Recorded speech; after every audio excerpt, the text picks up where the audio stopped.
Hello दोस्तों, हमारे brain में मौजूद सेल्स को प्रॉपरली फंक्शन परफॉर्म करने के लिए बहुत सी एनर्जी की ज़रूरत होती है और ये एनर्जी हमारे ब्रेन को हमारे ब्लड के थ्रू मिलती है। हमारे ब्लड आर्टरीज के थ्रू हमारे ब्रेन तक पहुंचता है और हमारे ब्रेन के सेल्स को ऑक्सीजन और न्यूट्रिएंट्स प्रोवाइड करता है। लेकिन अगर किसी वजह से हमारे ब्रेन के सेल्स को ब्लड सप्लाई रुक जाए और ब्लड सप्लाई ना हो सके तो हमारे ब्रेन के सेल्स डैमेज होने लगते हैं और कुछ केसेस में तो ब्रेन सेल्स डेड भी हो जाते हैं। इस कंडीशन को ब्रेन स्ट्रोक कहा जाता है। ब्रेन स्ट्रोक्स की दो मेन टाइप्स हैं, इस्केमिक स्ट्रोक और हेमोराइजिक स्ट्रोक। चलिए पहले इस्केमिक स्ट्रोक को डिस्कस करते हैं।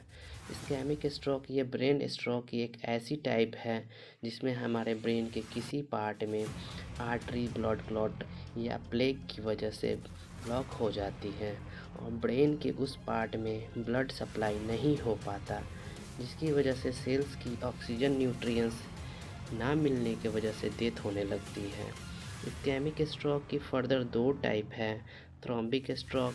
थ्रोम्बिक स्ट्रोक हमारे ब्रेन की आर्टरीज में ब्लड क्लॉट की फॉर्मेशन की वजह से होता है।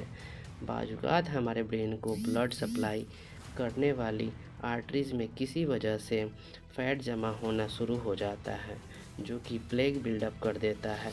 कुछ केसेस में वक्त के साथ साथ ये प्लेग अनस्टेबल हो जाता है और रक्तचाप कर देता है और इस ब्लड क्लॉट की वजह बनता है जिसमें थ्रोम्बिक स्ट्रोक होता है। आर्टरीज में प्लेग बिल्डअप को आर्थरोस्क्लेरोसिस कहा जाता है, इसलिए थ्रोम्बिक स्ट्रोक को आर्थरोस्क्लेरोसिस भी कहा जाता है। एम्बोलिक स्ट्रोक, मान लीजिए हमारी बॉडी के किसी पार्ट में ब्लड क्लॉट की फॉर्मेशन हो जाती है, जैसे कि हमारे हार्ट या हमारी बॉडी के किसी लार्ज आर्टरी में, और फिर ये ब्लड क्लॉट ब्लड स्ट्रीम के थ्रू ट्रेवल करके हमारे ब्रेन तक पहुंच जाता है और फिर हमारे ब्रेन में स्ट्रोक कॉजेज कर देता है, जिसकी वजह से हमारे ब्रेन सेल्स की डेथ होने लगती है। इस कंडीशन को एम्बोलिक स्ट्रोक कहा जाता है।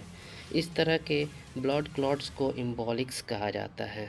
चलिए अब हम स्ट्रोक की दूसरी मेन टाइप हेमोराइजिक स्ट्रोक को डिस्कस करते हैं। हेमोराइजिक स्ट्रोक एक ऐसी कंडीशन है जिसमें हमारे ब्रेन के अंदर कोई ब्लड वेसल्स फट जाती है, जिसकी वजह से हमारे ब्रेन के अंदर ब्लीडिंग शुरू हो जाती है। ब्लड वेसल्स के फटने की बहुत सी वजह हो सकती है, जैसे कि हाई ब्लड प्रेशर की वजह से, किसी रक्त का फट जाना, सर में गहरी चोट की वजह से, या फिर ब्रेन में ट्यूमर या मौजूद होना वगैरह। ब्लीडिंग या तो ब्रेन टिश्यूज़ में होती है या ब्रेन को प्रोटेक्ट करने वाली कवरिंग में। अगर ब्लीडिंग ब्रेन टिश्यूज़ में हो तो इस केस में ब्रेन के सेल्स ऑक्सीजन ना मिलने की वजह से मरना शुरू हो जाते हैं। इस कंडीशन को इंट्रासेरिब्रल हैमरेज कहा जाता है।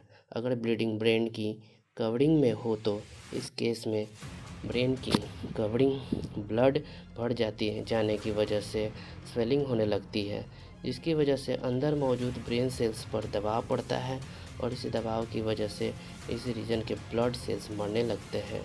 इस कंडीशन को सब एरेक्नॉइड हैमरेज कहा जाता है। आज की वीडियो में इतना ही। आपका अपना बीके शर्मा।